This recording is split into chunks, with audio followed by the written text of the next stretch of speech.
Good morning, students. Welcome to your English class. And today we are going to study another very important topic of grammar, that is modal verbs. Before commence the topic, let's have a look on this chart of verbs. As you can see in this chart, verb is divided into two categories. The first one is finite verb and the second one is non-finite verb. As you can see that finite verb is also having three types, that is principal, linking and auxiliary. And auxiliary can also be divided into two parts, that is primary and modal auxiliary. Alright. So today we are going to discuss modal verbs. Alright. So this is the auxiliary verb. This is the part of the auxiliary verb. So very first you have to know what is it. Guys, a modal is a verb used with another verb. Another verb means main verb to express the mood or attitude of the speaker. Modals are also called modal auxiliaries. Okay, as if I say that I can answer all these questions easily. So in this sentence, can is the modal verb and answer is the main verb. In this sentence, can expresses the idea of the speaker's ability, which is not being expressed by the main verb answer. So here can is a modal. Modals are used to convey the ideas of permission, possibility, probability, ability, suggestion, advice, necessity, obligation, offer, provision, etc. Now let's start. Very first we will discuss the modal verbs that we used for permission. They are can, could and may, and we use them asking for permission and for giving permission and for showing that someone has permission. Have a look on the example. Very first, asking for permission, we use may I use your phone. Now giving permission, see the example, you may take this Friday off from work. Now see the third one, saying that someone has permission. See the example, students may enter for free. Okay, so guys, here one thing you have to remember, that can is a direct modal verb, means it is informal. Okay, and generally used among friends and among close relations. But may is very formal and it is used by people in a subordinate position. But could is less direct and more polite than can. Alright, when we give permission, generally we use can or may. Now move on the next, that is the possibilities. What modal verbs we use for possibilities? We use may, might and could. Okay, we use may, might or could to talk about present or future possibility.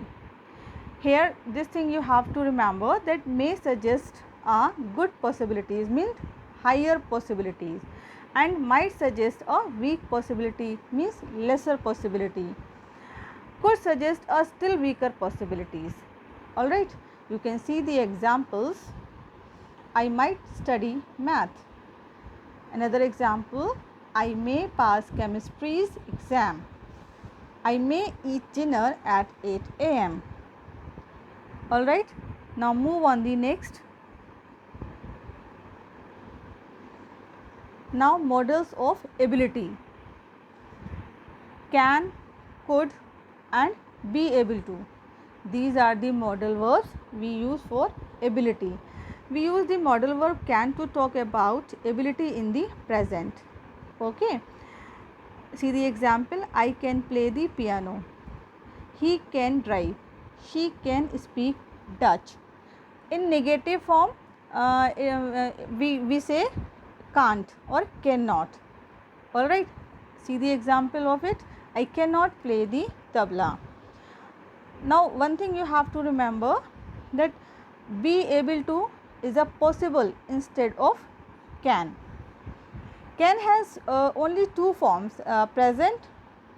In present it is can and in past it is could, but be able to can be used in all tenses. Okay, as you can see in this picture, that can and could cannot be used to talk ability in all tenses. We use be able to. All right. Move on the next. Now we are going to discuss the modal verbs that we use for compulsion or necessities, and they are must or have to. Okay, we use must or have to express necessity or compulsion. Often they can be used interchangeably. Okay, there is a slight difference between must and have to. In must, the authority comes from the speaker, and in have to, the authority comes from outside the speaker. Have a look on the example. You must finish your lunch. Now see the examples of have to. See the use of have to. Have to for daily routines, laws and responsibilities. See the use. You have to pay higher transport cost, means there is a compulsion. Okay, move on the next. The modal verbs that we use for advice or suggestions, they are should and ought to. Guys, both should and ought to can be used to ask for and give suggestion or advice, to talk about duty and obligation, and to say what is right or good. Have a look on the examples. You should not raise your voice. Another example is there. You ought not to raise your voice. Guys, there is one more thing. Had better. Had better is close to should and ought to, but the meaning is stronger. Had better usually implies a warning or a threat of possible bad consequences. Alright, now the next is modal verbs that we use for request, and they are would, could, will and can. We use them for asking for things. We use can or could, and we use asking someone to do something. We also use can and could. But here one thing you have to remember, that would or could is more polite than the will or can. See the example. Would you please turn on the light? See the example of will. Will you get the door for me, please? Okay, so what we have to remember here, that would or could is more polite than the will or can. Now the another one is use of dare and need. It is very important for you to understand the meaning, where we use dare and where we use need. Dare means have the courage, the challenge. Okay, see the example. How dare you to touch my bag? This is the example of courage. Okay, so guys, this is the modal verbs. You can also have a look on this chart, so you would understand clearly the use and the modal verbs, where we use and which modal verbs we use. Can, it is used for ability, doubt, astonishment. May, it is used for permission. Alright, must, obligation, form, necessity. Shall, supposition, intention. Will, etc. Just have a look on this chart, so things will be more clear to you.